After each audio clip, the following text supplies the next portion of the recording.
नमः शिवाय. श्री सद्गुरुनाथ महाराज की जय. परमपूज्य गुरुदेवता श्री कलावती माता की जय.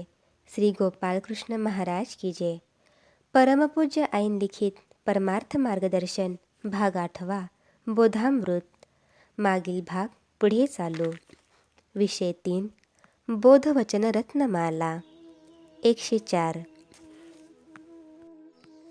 ज्याला सुखरूप होण्याची खरोखर इच्छा असेल त्याने प्रथम अशुद्ध संस्कारांना हद्दपार केले पाहिजे. आत कपट ठेवले व बाह्यात कार्य गंगेत त्रिकाल स्नान, संध्या, व्रते, नेम, पूजा, पारायणादी अनेक सत्कर्मे जरी केली तरी आत उंदीर ठेवून वरवर बी लिंपल्याप्रमाणे होते.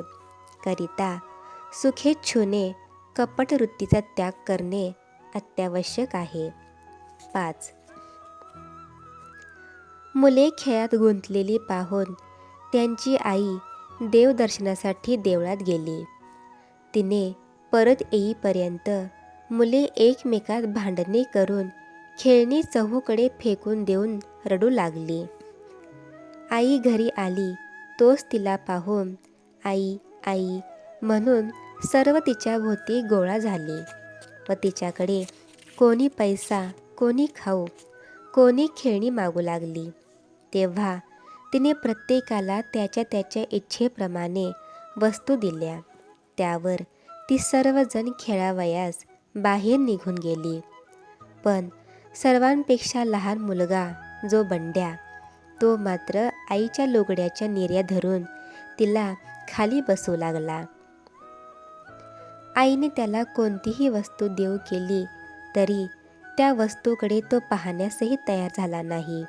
त्यामुळे नाईलाजास्तव बंड्याला मांडीव घेऊन बसणे तिला भागच पडले. त्याप्रमाणे प्रापंचिक जन देवाजवळ संतती, संपत्ती, ग्रह, दारादिक विषय मागतात. म्हणून परमेश्वर त्यांना तेच देतो. पण मुमुक्ष देवाच्या भेटीचीच इच्छा करीत असल्याने त्याला मात्र दर्शन देणे देवाला भागच पडते. 6.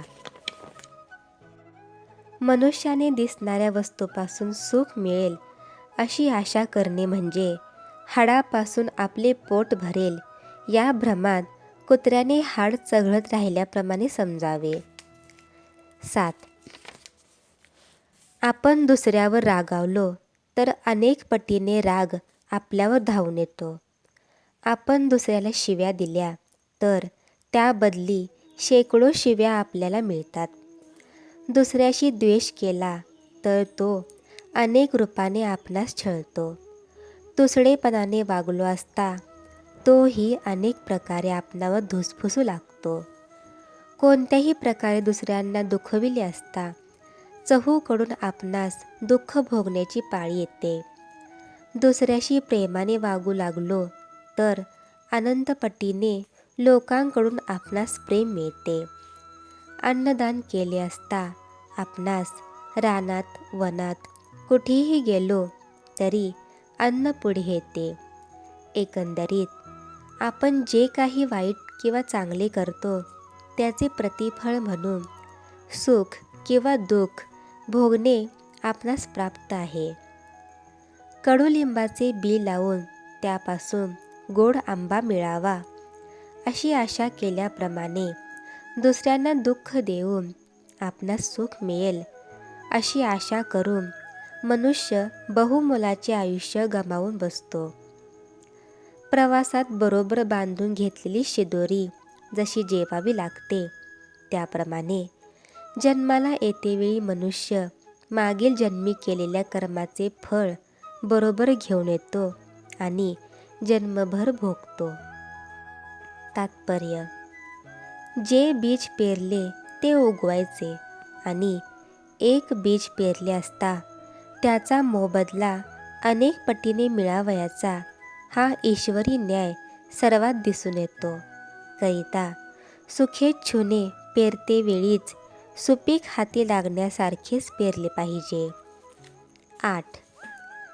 आपल्या दुःखाला आणि अशांतीला कारण हे की आपल्याकडून घडलेली कोणतीही चूक असो ती कबूल करण्याची आपली तयारी नाही.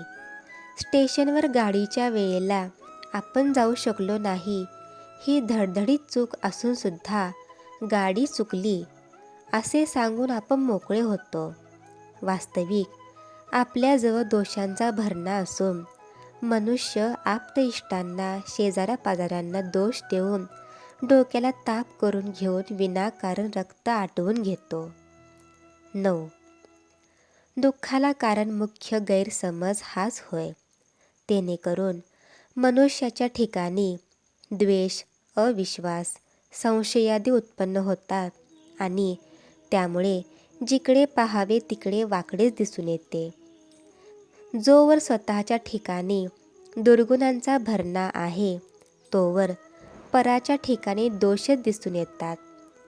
अभिमानात गर्क होऊन आपण जगाकडे तिरस्काराने पाहतो आणि जग आपणाकडे तिरस्काराने पाहत आहे अशा समजुतीने उगाच आपण चरफडतो. श्री सद्गुरुनाथ महाराज की जय.